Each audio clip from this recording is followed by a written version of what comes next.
네, 여러분 안녕하십니까? 하루의 마무리도 저와 함께 하시죠. 성공투자 오후 증시 이혜수입니다.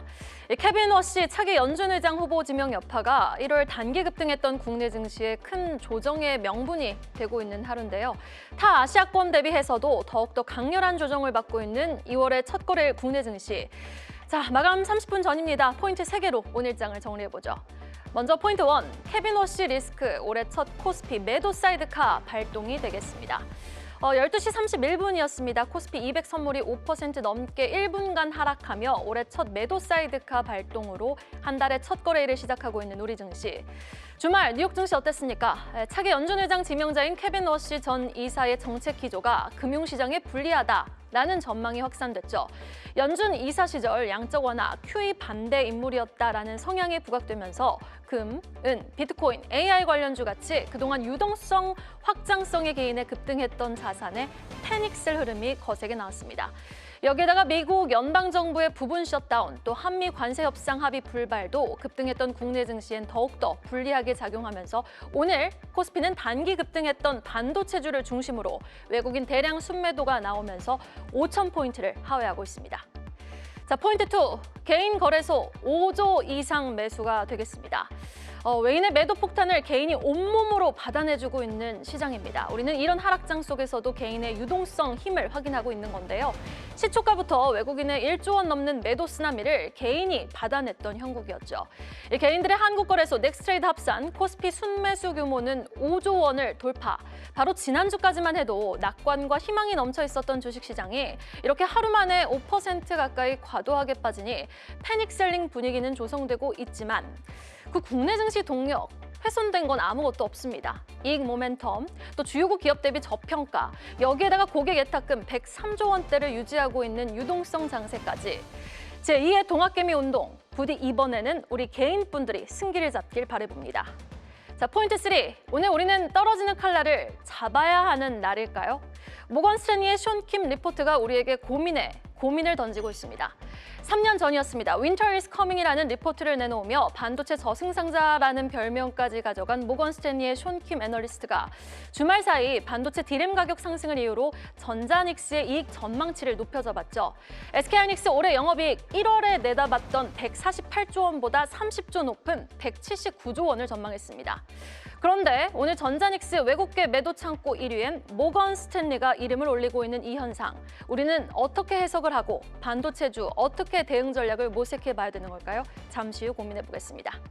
자, 힘들었던 월요일장 2월의 첫 거래일이 지금 마감을 향해 달려가고 있습니다. 코스피 낙폭 조금 만회하나 싶었지만 마감 들어서 다시금 낙폭 확대하면서 현재 시각 4.8% 빠지고 있는데요. 오전장 한때는 낙폭 축소 시도도 있었습니다. 외국인 선물 순매도, 프로그램 순매도가 거세게 나오자 다시금 낙폭을 확대하며 저점은 4,933포인트에서 테스트가 됐고요. 낙폭 조금은 만회했지만 여전히 부담스러운 모습을 보여주면서 4,969선 터치하고 있는 상황입니다. 오늘 시총 상위주 안에서 하나금융지주, 삼성전기, 현대글로비스, APR을 제외한 모든 대형주 하락하고 있습니다. 지금 코스피 시장에서 겨우 90개 종목만이 상승하고 있습니다. 코스닥 일중도 확인해 보시죠. 마찬가지입니다. 시총 1위부터 22종목 모두 빠지고 있는데요. 장중 한때 상승 전환에도 성공을 했지만 역시나 1,151포인트에서 바로 꼬꾸라지며 1,089포인트까지 변동성을 확대했던 지수는 마찬가지로 낙폭 만회하나 싶었지만 다시금 4% 넘게 급락세를 보이며 낙폭은 만회하지 못하고 있는 그림을 보여주고 있습니다. 그래도 1,101포인트 터치해주고 있는 시장입니다. 수급 보겠습니다. 검은 월요일을 맞은 2월 한국거래소 넥스트레이드 합산 개인 투자자들의 코스피 순매수 규모가 5조 원을 돌파했는데요. 현재 시각 거래소에서 개인은 4조 2천억 원 넘게 매수 우위를 고로 외국인과 기관의 대량 매도 물량을 개인 홀로 오롯이 받아내주고 있고요. 코스닥 시장에서는 7거래일 만에 기관이 매수에서 매도로 전환을 했습니다. 대량 매수 우위를 외쳤던 기관의 포지션이 오늘 매도로 돌아섰고 개인과 외국인은 매수로 지금 포착이 되고 있습니다. 선물 시장에서도 외국인 2조 원 가까이 매도 우위 기록하고 있습니다. 자, 코스피 매도 사이드카까지 발동하며 급락한 2월의 첫 거래일. 2월은 좀 조심하라는 신호인 걸까요? 아니면 다시 한번 급등전 매수 기회를 주는 걸까요? 두 분과 바로 이야기 나눠보죠. IBK투자증권 분당지점 정경민 팀장 그리고 24인베스트먼트 손창현 팀장 수고해 주시겠습니다. 두 분 어서 오세요. 네. 자, 오늘 매도 사이트가 발동됐던 코스피부터 살펴보도록 하겠습니다.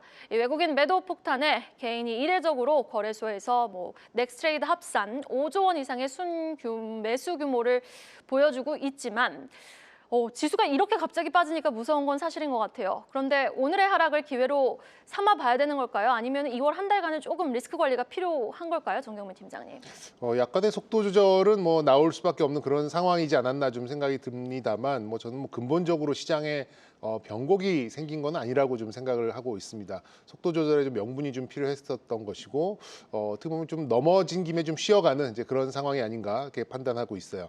일단 연준 의장 청문회도 안 했죠. 이제 지명을 해서 그 동안의 이제 성향 그리고 작년에 이제 월스트리트 저널에 이제 인터뷰를 통해서 이러이러한 성향이구나라는 것 때문에 야기됐다라고 하는데 저는 그런 것보다는 특정 자산들이 워낙 빠르게 단기간에 많이 올랐기 때문에 거기에 따른 좀 명분이 아니었나라는 좀 생각이 들고 금, 은, 코인, 그러니까 아까 앵커도 짚어주셨습니다만 화폐 가치의 대적점에 있는 이제 단기 고수익 자산들의 파생 시장 움직임 때문에 약간의 이제 금융 시장 내에서 좀 혼란이 나오는 이제 그런 흐름이었다라고 좀 볼 수가 있겠습니다.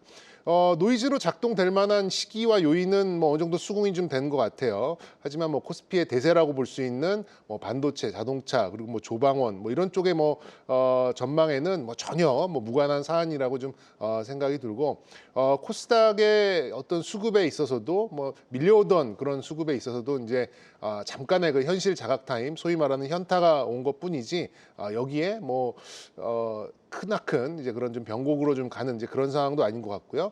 물론 이제 이렇게 좀 단기간에 빠지면은 늘 그냥 단골 손짓처럼 우려먹는 이제 신용 비율 이런 것들도 얘기가 좀 나오는 있습니다만 워낙 또 지수가 많이 올라갔고 거래 대금이 많았기 때문에 충분히 소화가 가능하다라고 좀 생각이 듭니다.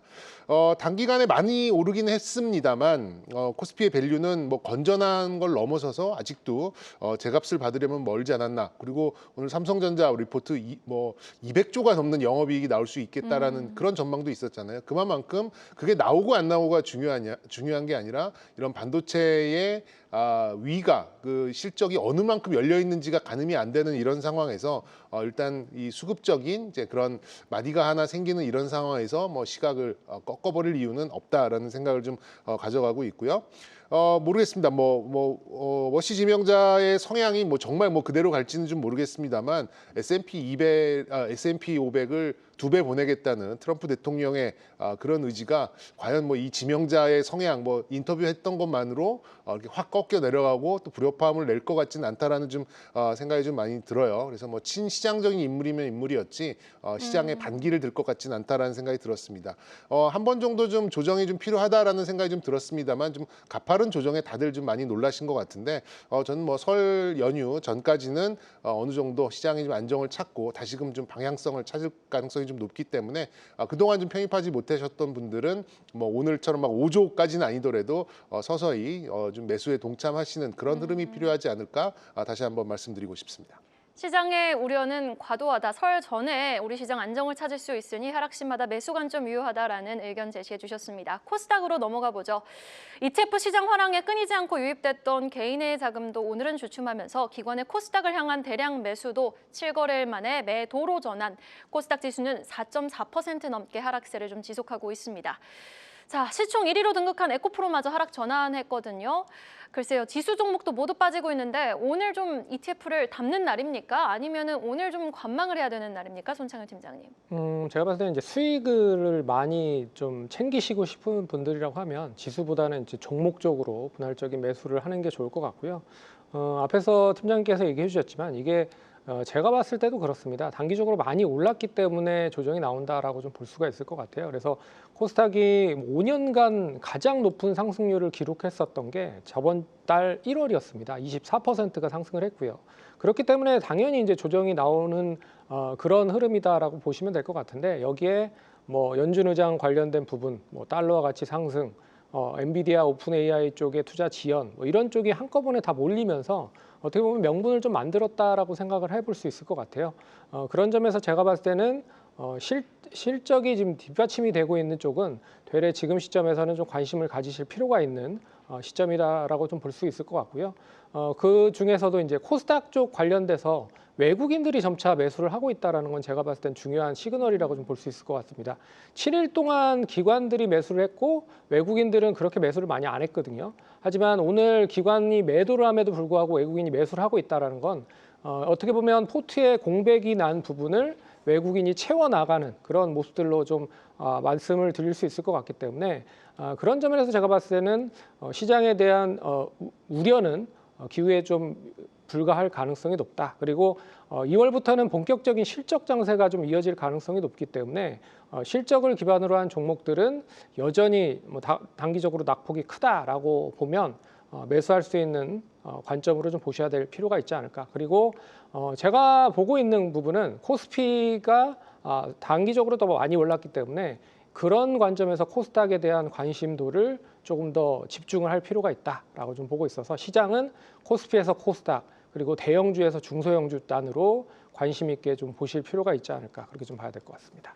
그렇다면은 지금 당분간 좀 리스크 관리를 하면서 실적이 찍히는 기업들 중심으로 선별적인 투자 전략이 유효하되 중장기적으로는 코스닥 지수의 상승이 가능하다라고 보시는 겁니까? 네, 저는 이제 여전히 뭐 코스닥에 대한 뭐 매력도가 좀 더 높다라고 좀 볼 수가 있을 것 같습니다. 왜 그러냐면 대기 자금도 상당히 우리나라 이제 고객 예탁금이 100조가 넘은 게 엊그제 뭐 넘었죠. 네. 그리고 뭐 이 다양한 연기금 쪽에 대한 부분 그리고 다양한 투자 자금들이 결국에 우리나라 코스피에서 코스닥으로 좀 넘어온다라고 보면 결국엔 대기 자금 쪽에 개인 투자자들이 상당히 매력적으로 생각을 하고 있는 종목들이 또 코스닥에 많이 이어지고 있기 때문에 그런 점에서 좀 관심을 더 가지실 필요가 있지 않을까 그렇게 보고 있고요.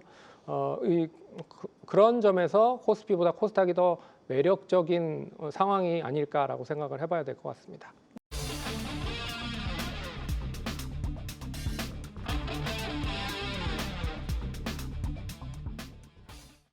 자, 파이널 콜로 오늘 장을 한 번에 정리해 보도록 하겠습니다. 두 분과 계속해서 이어가 보도록 할게요. 자, 오늘 하방 변동성이 컸던 오전장 그리고 오후장 나눠서 특징 섹터와 종목별 흐름 점검해 보겠습니다. 오전장부터 출발해 보죠. 자, 먼저 오전장이었습니다. 그래도 상승 종목 수가 오후장 대비해서는 좀 어느 정도 집계가 됐던 오전장이었는데 그나마 은행주들이 좀 힘을 내주고 있죠. 하나금융지주가 대표적으로 상승부를 지켜내고 있고 제주은행이 오후장에서도 여전히 좀 시세를 보여주면서 가장 가볍게 움직이고 있습니다. 3차 상법 개정안에 대한 기대감이 2월 달에 또 만연해지면서 관련 종목들, 배당 성격이 유효한 쪽, 자사주 소각 모멘텀이 유효한 쪽이 힘을 내주고 있고 우주항공 쪽도 이제 6월에 스페이스X IPO 기대감이 있죠. 고로 루미르, 파이버프로, 제노코 같은 종목들 순환매가 돌았고 하나시스템도 빨간불을 지켜냈던 오전장. 하지만 오후장에선 하락 전환했습니다. 로봇주들도 일부가 강했습니다. 레인보 로보틱스도 빨간불 지켜내면서 3% 넘게 상승했었고요. 큐렉소, 이렌시스 모두 빨간불을 지켜내고 있지만 오후장에선 상승폭 대부분 반납했고 레인보 로보틱스도 하락 전환했습니다. 그리고 부동산 가치의 자산주 성격이 유효한 삼표 시멘트 오늘 상한가 기록에 성공을 했고 신도리코, 대성산업 같은 종목들 강세를 보이고 있는 하루입니다. 자, 오전장에서의 질문은 은행주를 향해 보도록 하겠습니다. 2월은 폭풍 입법의 달, 여당은 2월 임시국회에서 3차 상법 개정안을 처리하겠다라고 공식했습니다. 상법 개정 수혜처로 우리는 크게 세 가지 카테고리를 나눠서 살펴볼 수 있을 것 같은데요. 첫 번째는 이제 자사주 많이 보유하고 있는 지주사 쪽, 그리고 두 번째 같은 경우에는 가진 재산에 비해 주가가 낮은 기업들, 저PBR 업체들, 현대차, 기아가 되겠습니다. 또 셋째는 현금 동원력이 뛰어나 자사주 소각할 여력이 있는 은행 쪽이 될 텐데 글쎄요, 어떤 카테고리에 우리 정경민 팀장님은 주목하시는지 그리고 이제 3차 상법 개정안 수혜주들이 본격적으로 2월엔 힘을 낼 수 있을지도 궁금합니다.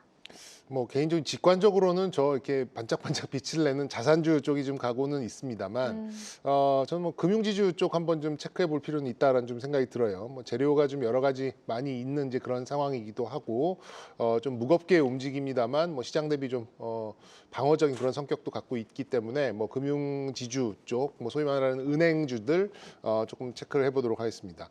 미국 이제 워시 지명자의 성향에 따라서 이제 뭐 10년물 국채금리, 그러니까 이제 약간 이 금리 그래프를 좀 스티프하게, 그러니까 좀 세워가는, 그러니까 단기는 좀 약하게 가고 또 장기물을 좀 이렇게 강하게 가는 이제 그런 정책을 가져갈 것이다라는 얘기가 좀 나오면서 미국의 상업은행들이 굉장히 좀 강세를 좀 보였어요. 그 연장선에서 이제 우리나라 은행주, 특히 이제 금융지주 관련된 종목들이 좀 강세를 좀 보이는 부분이 있었는데 뭐 시장이 내려앉으면서 함께 좀 하락을 해가는 이제 그런 모습으로 좀 나오고 있죠. 그리고 국내 금융지주사들 대부분은 이제 증권사를 자회사로 좀 가지고 있는데 뭐 다들 최근에 뭐 대형 증권사 종목들의 주가 상승률을 알고 계시기 때문에 그런 뭐 호재 정도는 금융지주 회사들도 어느 정도 가져갈 수 있는 부분이 있지 않나라는 좀 생각이 듭니다. 또 약간은 좀 비우호적인 그런 부분도 있어요. 예전에는 이제 연말 배당이라는 어떤 시즌이 딱 특정이 되고 그런 분위기를 가져가는 것들이 있었는데 이제는 주주 친화책 자체가 시기적인 성수기라기보다는 그냥 상시적인 분기 배당 쪽으로 좀 가져가고 있고 현재 보유 자사주 소각 그리고 향후 자사주 매입 후의 소각이라는 이제 그런 좀 아직까지는 통과되지 못하는 그런 법안에 대한 좀 불확실성도 동시에 가지고 있는 이제 그런 상황이다 보니까 호황제가 조금 엇갈리는 그런 상황이 아닌가 좀 싶습니다. 그리고 또 정부 정책이 지금 뭐 이제 부동산 쪽을 다소 좀 이렇게 막고 있다 보니까 주된 수입원이 이제 주택 관련된 그런 대출도 어느 정도 막혀가는 이제 그런 상황이다 보니 이제 연말 연초 랠리에 다소 좀 소외되어 있는 이제 그런 분위기가 좀 있었는데요. 그렇더라도 뭐 분기에 조 단위의 이익을 쓸어 담는 그런 금융지주의 위상에는 큰 뭐 변화는 없지 않을까 개인적으로 이렇게 좀 생각을 하고 아직도 뭐 주주 친화책을 펼칠 수 있는 현금은 많이 있는 이제 그런 상황이다 보니까 조금 더 좀 방어적인 그런 좀 전략으로 가져가기에는 금융지주사들이 나쁘지 않을 것 같지 않을까, 나쁘지 않은 성격을 띠지 않을까 이렇게 좀 생각하고 있습니다. 근데 또 다르게 생각해 볼 수 있죠. 증시가 이렇게 좀 빠른 시일 내에 많이 빠졌다면 역시 좀 주도를 했었던 섹터들이 반등도 좀 빠를 가능성도 좀 있기 때문에 이 부분은 좀 성향에 맞게 좀 대응을 하셔야 될 것 같아요. 나는 이렇게 변동성, 뭐 오늘 5% 빠지고 뭐 반등 한 7% 하고 뭐 이런 화끈한 거를 좀 좋아하시는 분들은 금융지주의 그런 선호도는 높아질 수는 없는 이제 그런 네. 상황이다 보니까 어느 정도 성향에 따라서 가져가셔야 되지 않을까. 시장 수익률 정도 플러스 배당 수익해서 알파 뭐 이 정도 가져가시는 분들한테는 금융지주의 하락이 뭐 매수의 기회라고 좀 생각을 하고 있습니다만 발빠른 매매 그리고 발빠른 반등을 좀 기대하시는 분들한테는 역시 낙폭과대된 주도 섹터 역시 뭐 반도체나 뭐 자동차 이런 쪽에서 선택지를 가져가시는 것이 좀 더 자기 성향에 맞는 그런 선택이 아닐까 말씀드려보도록 하겠습니다.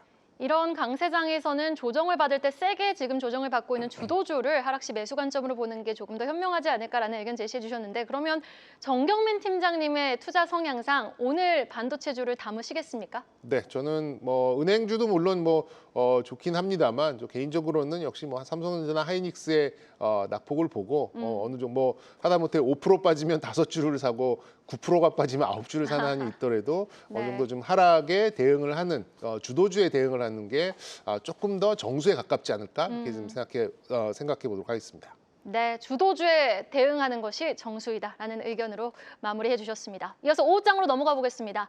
테마주 성격의 고속버스 관련 테마, 고속버스 이제 리뉴얼 관련되어 있어서 테마주로 형성되어 있는 동양고속이라든지 이제 천일고속 같은 종목들 슈팅이 나오고 있고요. 의료 AI 쪽 엔젠바이오를 필두로 뉴로핏, 아크릴 같은 엔젠바이오는 시총이 다소 작지만 뉴로핏, 아크릴은 그래도 3천억에서 4천억 원 이상의 시총을 자랑하는 종목이죠. 오늘 그래도 시장 지수 대비 선전하고 있어서 상승 테마로 묶어봤습니다.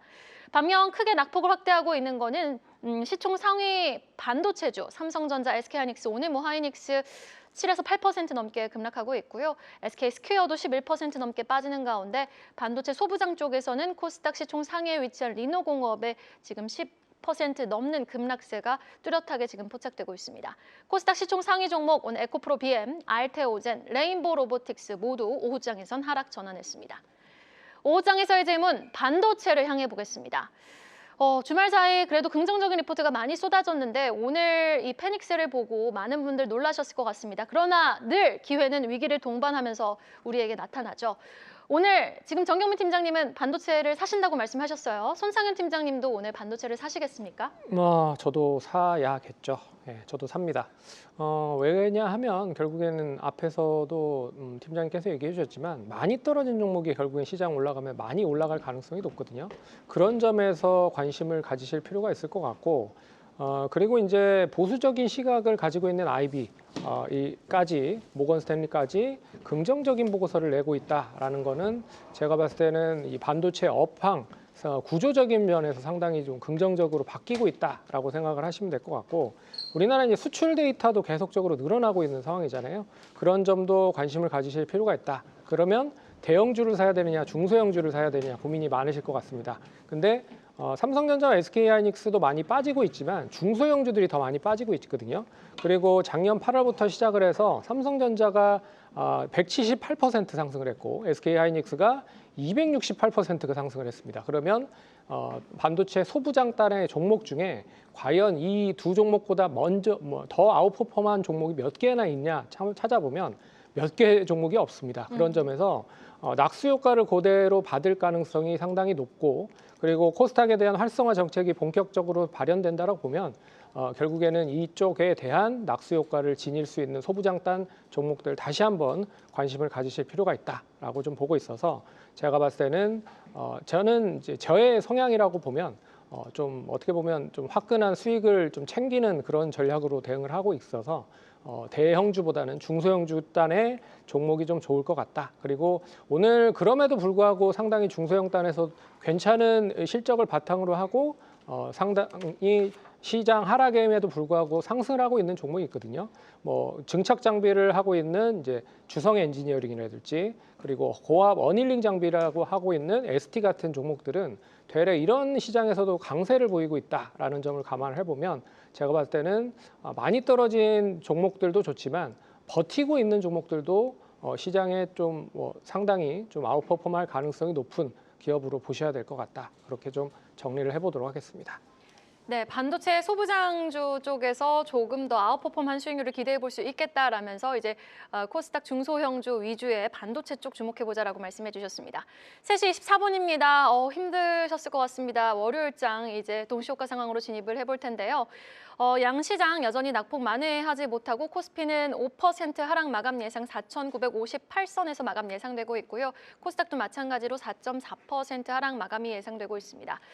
정경민 팀장님이 투자 의견을 주셨잖아요. 주도주를 주목해야 된다. 이렇게 하락장에서도 주도주를 매수하는 관점으로 살펴봐야 된다라고 말씀하셨는데, 반도체는 짚어봤으니 방산 쪽도 한번 체크를 해볼게요. 한화 에어로스페이스 지금 독일을 제치고 노르웨이 쪽 이제 무기 사업까지 따냈는데 오늘 낙폭 마찬가지로 거세거든요. 방산주도 매수 관점으로 볼 수 있을까요? 네, 뭐 방산주도 뭐 시장을 주도하는 주도 섹터주 뭐 5개의 기둥 중에 하나이기 때문에 뭐 방산주도 이렇게 좀 주가 안 오른다고 좀 무시를 하다가 어느 순간 이렇게 놓쳐버리는 그런 순간이 많이 있거든요. 그래서 좀 방산주도 그래도 뭐 자기 포트폴리오 한 10% 정도는 가져가야 되지 않을까. 정말 뭐 종목이 어렵다라고 한다면 뭐 ETF로 대응을 하셔도 무리가 없지 않을까 좀 생각 들고요. 요즘엔 또 이제 우주 항공 쪽 하고 이제 약간 오버랩, 겹치는 이런 좀 섹터들이 방산주들에 많이 있습니다. 그러면서 시장의 좀 비중을 우주항공과 방산을 함께 가져갈 수 있는 이제 그런 좀 전략적으로 좀 활용을 하셔도 좀 좋을 것 같다는 생각을 좀 말씀드리겠고요. 그리고 뭐 조선주로도 좀 볼 수는 있겠습니다. 뭐 이제 하나오션 같은 그런 조선에 관련된 그런 방산의 재료가 많이 있는 이제 그런 종목들은 뭐 이런 좀 기회를 이용해서 좀 비중을 좀 가져가시는 그런 전략으로 좀 가져가셔야 된다. 근데 뭐 시장의 뭐 역시 이제 제1의 주도는 뭐 반도체이기 때문에 반도체만큼의 뭐 비중을 가져가십시오. 이렇게 말씀드리기는 어렵겠습니다만 저는 뭐 조선, 방산, 또 원전 이 관련된 전체적인 섹터에서의 비중은 그래도 포트폴리오 한 켠에는 반드시 좀 가지고 가야 된다는 말씀도 좀 드려보도록 하겠습니다. 네, 알겠습니다. 그리고 시장은 이제 신성장 동력이 붙으면은 이제 테마주 순환 매성 성격이 강하게 뜨면서 강한 슈팅을 나오고 있는 시장인데, 뭐 우주항공이라든지 로봇이 대표적이잖아요. 삼성 SDI가 지금 컨콜을 진행 중에 있습니다. 전기차 캐즘 구간으로 인해서 실적은 부진했지만 전고체 배터리 관련해서 이제 모멘텀이 붙을 수 있을 만한 멘트가 나왔거든요. 전고체 배터리 라인 올해 안에 증설 투자 단행할 것이다라는 멘트를 내놨는데, 오늘 주가는 낙폭을 만회하고 있지는 못해요. 그런데 중장기적으로 반등 가능성 유효하다고 보십니까? 저는 2차 전지는 이제는 바닥이 좀 어느 정도 확인이 된 게 아닌가라고 생각을 할 수가 있을 것 같습니다. 뭐 LG 에너지 솔루션 같은 경우에는 실적이 턴어라운드를 하고 있고, 그리고 뭐 2차 전지 소재 쪽 관련된 종목들이죠. 뭐 에코프로라든지 포스코 퓨처엠 뭐 이런 쪽은 이제 실적이 좀 턴어라운드가 되고 있는 상황이거든요. 그렇기 때문에 지금은 ESS 향으로 실적에 대한 거를 잘 버티면서 캐즘을 이제 벗어나야 되는 그런 시기를 좀 잘 버텨야 되는 것 같은데, 하반기에 좀 긍정적으로 이슈가 될 수 있을 만한 부분이 결국엔 이제 사이버 캡, 자율주행 관련된 부분입니다. 그래서 지금 테슬라가 이 관련된 사업을 상당히 많이 좀 가파르게 진행을 하고 있는 상황이고 연말까지 뭐 7개 그런 도시로 확대를 하고 있다라고 좀 보고 있어서 그러면 테슬라가 이런 확대를 하면 다른 모빌리티 관련된 사업 기업들도 이제 본격적으로 자율주행 관련돼서 뛰어들 가능성이 높죠. 그러면 자연스럽게 캐즘이 어느 정도 완연하게 좀 해소가 되는 그런 트리거가 될 수 있다라고 좀 보고 있어서 제가 봤을 때는 ESS 향해서 이제는 이제 사이버 캡, 자율주행 관련된 부분이 어떻게 보면 성장 동력으로 붙은다라고 하면 이 2차 전지 관련된 배터리 셀과 소재단에서는 다시 한번 좀 재부각이 될 가능성이 높다. 그런 점에서 2차 전지 관련된 종목들은 이제는 실적이 좀 안정적인 흐름으로 전개되는 종목들은 좀 선별적으로 관심 있게 보셔야 될 필요가 있다라고 정리를 해봐야 될 것 같습니다. 네, 지금 환율이 오늘 또 장중 1,460원을 돌파하면서 외국인 수급에 부담을 줬던 형국이었습니다.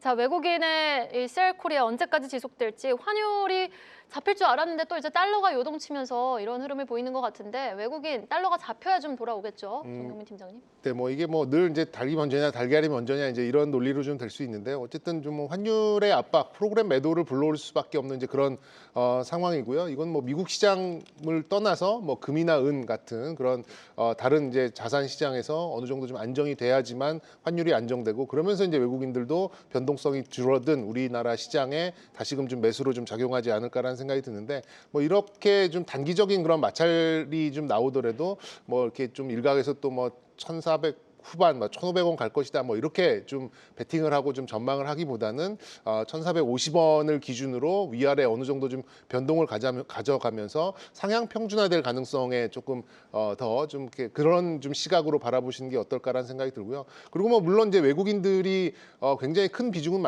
절대적인 비중은 맞습니다만 그렇다고 또 전부는 아니거든요. 최근에 개인 투자자분들이 외국인들의 외국인들의 그 거래 대금의 몇 배가 넘는 이제 그런 상황이다 보니까 예전 뭐 10조 남짓 나오던 그런 시장에서의 외국인의 위상과 지금의 외국인의 위상에 너무 그렇게 민감해하실 필요는 없고요. 지금은 이제 개인들 그리고 시장의 어떤 흐름을 이제 던져다주는 이제 정부의 스탠스 이런 것이 오히려 좀 더 중요한 시점이기 때문에 외국인들 환율 이런 것들은 예전만큼의 민감도는 아니다라는 점도 좀 강조드리고 싶습니다. 네, 예전만큼 환율의 민감도는 좀 강하지 않을 것이다. 어느 정도 좀 제한적인 하락세를 줄 것이다라고 말씀해 주셨습니다. 그래도 이번 주 AMD, 알파벳 그리고 아마존의 실적 발표 예정되어 있습니다. 빅테크주 중심의 강한 반등 다시금 나올 수 있을지 기대해보는 마음으로 여러분 오늘장도 수고 많으셨습니다. 이 시각 딜링룸입니다. 외환시장 동향, 오늘은 우리은행 임환열 연구원과 자세히 알아보죠. 연구원님 안녕하십니까? 네, 안녕하세요. 와, 환율이 오늘 장중 1,460원도 돌파를 했어요. 이거 달러의 영향 때문이죠? 네, 오늘은 환율은 1,451원에 상승 출발했습니다. 코스피의 하락 압력이 강해지고요. 또 외국인의 대규모 주식 순매도세가 유입되면서 환율은 레벨을 높여갔습니다. 지난주 트럼프 대통령이 차기 연준 의장으로 케빈 워시를 지명하자 다소 매파적인 통화 정책이 기대가 되면서 달러가 강세를 보였고요. 금과 은의 선물 가격이 급락했습니다. 여기에 미국 천연가스 가격도 하락하는 등 이 원자재 관련 상품 시장의 변동성이 확대가 되고 있습니다.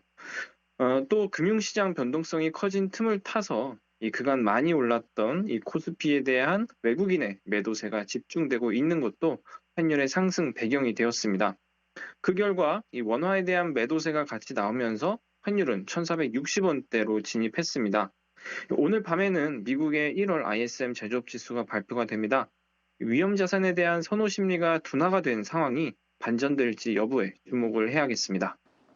네, 오늘 하루에만 20원 넘게 급등하고 있는 환율, 과연 밤사이에 또 미국 제조업 지표가 발표되면서 어느 정도 조금 하향 안정화가 될 수 있을지 여부 지켜보셔야겠습니다. 지금까지 우리은행 임환열 연구원이었습니다. 말씀 고맙습니다. 네, 감사합니다. 계속해서 다양한 경제 이슈를 알고 싶다면 구독과 좋아요, 알림 설정 부탁드립니다. AI 캐스터 권미정이었습니다.